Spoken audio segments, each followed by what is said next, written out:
probably for political reasons. Congressman Gowdy of South Carolina joins us now. Congressman, thanks for coming on. Yes, sir. Thank you. So I don't really know what the purpose of all these statements from members of the committee are on both sides. I'm paying close attention. I'm totally confused. So can you just give us a quick summation of what we know for certain about spying on American citizens, including the Trump campaign?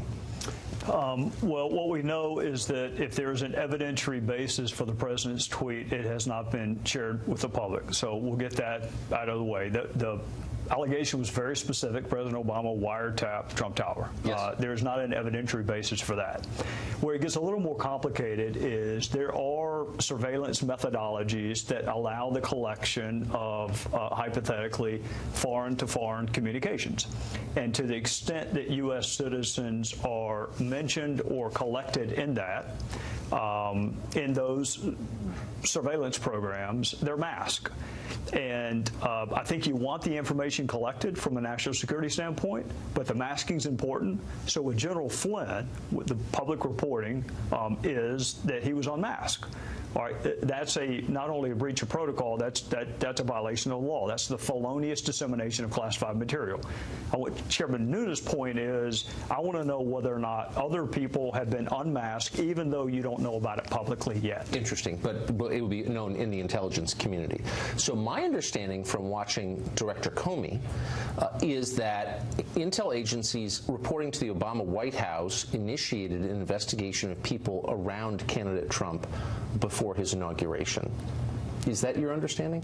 It is not, and I would be surprised if anybody could confirm that. There's a warrant process that you have to go through with the FISA court, and it has to be approved. And again, there's a public record of all of this, Tucker, which would be in the custody of the now Trump Department of Justice. So if there were an evidentiary basis for that, it's pretty easy to lay that out. There's a paper trail. Why would Director Comey be willing to reveal the existence of some investigations but not comment on others? That was really surprising to me. If you remember what he said, he sought special dispensation from the Department of Justice to confirm not just a counterintelligence investigation, one that may manifest itself with criminality. But yet when I asked him about the leaks, he said he could not confirm that there was an investigation. I think they're both of national interest. One happens to be a felony. So I was a little surprised and a little disappointed that he can't at least tell us we are investigating the felonious dissemination of classified material. And yet he can tell us other things that may suit the agendas of others. It seemed bizarre. Now, we interviewed someone on this show last week who spent 30 years at NSA, Mr. Binney, who said that there is no question that the NSA has personal communications from then-candidate Trump and those around him on its servers. Do you think that that's true? It depends. It depends on who they're talking to. If you are talking to someone for whom the intelligence agencies are authorized to collect, then yes, you may be captured on it. If there is a reason to collect on a non-U.S. citizen and you happen to call that person, then you would be collected as a U.S. citizen. That's where the masking and treating it confidentially comes into effect. But he was saying, and again, he worked there for all those years, that NSA collects basically all data coming in and out of the United States because they've tapped into the main data trunk. And the question is, what do they do with it? But they have it. Is that your understanding? Is that true? I think that's a little broader than what my understanding is.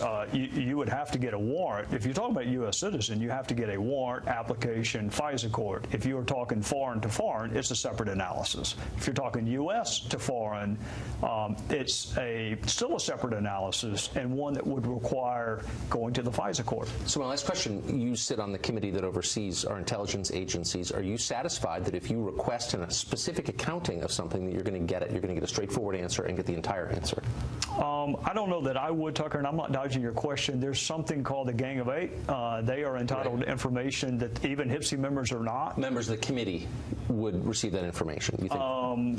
Speaker of the House, the minority leader, ranking member, and the chairman of HPSI are four in the Gang of Eight. If you're just a HPSI member like I am, I get it, but you think they can get whatever they want and they can get the full story and the intel agencies will give it to them and feel the obligation to give it to them? They should, and I'll only caveat it by saying should, because when one source has the information, the other's requesting it, you never know what you're not Well, you given, never do know that, and that's the concern for ordinary voters like me. Yes, sir. Congressman, thanks for coming on. I appreciate it. Thank you.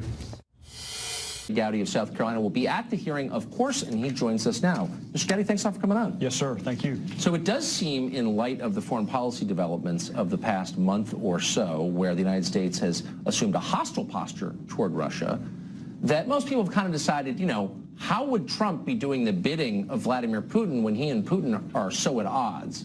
So why, given that, is this going forward? Well, I think some of the folks initially who thought that that was the motive behind, you have to accept as accurate that Donald Trump colluded and coordinated with the Russians, right, and that they had a motive to help him. So all of those assumptions had to be made before you can then say, but he's taking a more belligerent stance towards Russia, therefore that must not be true.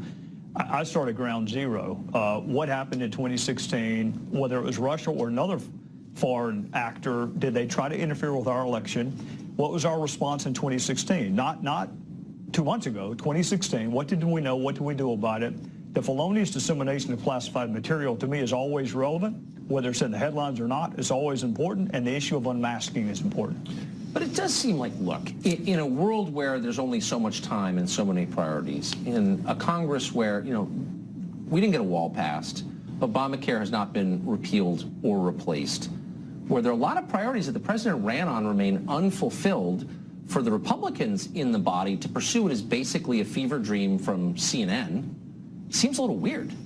Well, there are 6 of us, 3 Rs and 3 Ds, that kind of been assigned to the task force, and we're all on House Intel. So we do have broad jurisdiction, but it doesn't include the border wall, it doesn't include health care, it doesn't include tax reform. We're just intelligence. So whether it's North Korea, whether it's human trafficking in South America, right, it's what we're supposed to do, and providing oversight over the intelligence community is part of it. So the Intel Committee has a robust jurisdiction, but this is part of it. No other committees of Congress, to my knowledge, are holding hearings, not on the House side. And quite frankly, Tucker, we have time. Those of us that are on Intel, we can't talk about we can't talk about North Korea. We can't talk about other things that we are investigating.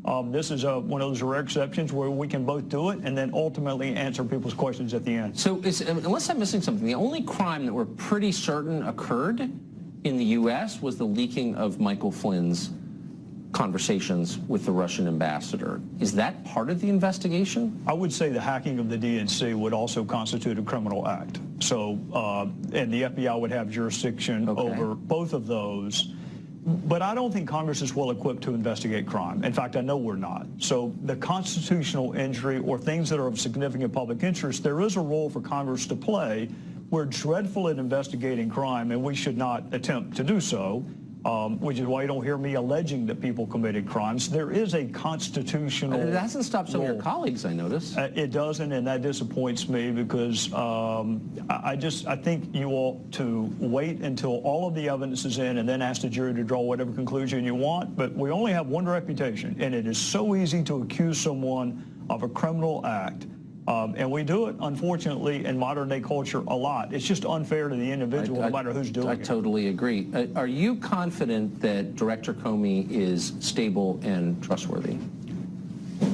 I am. I have a rich and provocative history with Director Comey, dating back to 2016. I prefer to talk to him privately than in public because, in fairness to him, he can't answer most of my questions in a public Well, he said that hasn't stopped him from making all kinds of provocative public statements and then not explaining them.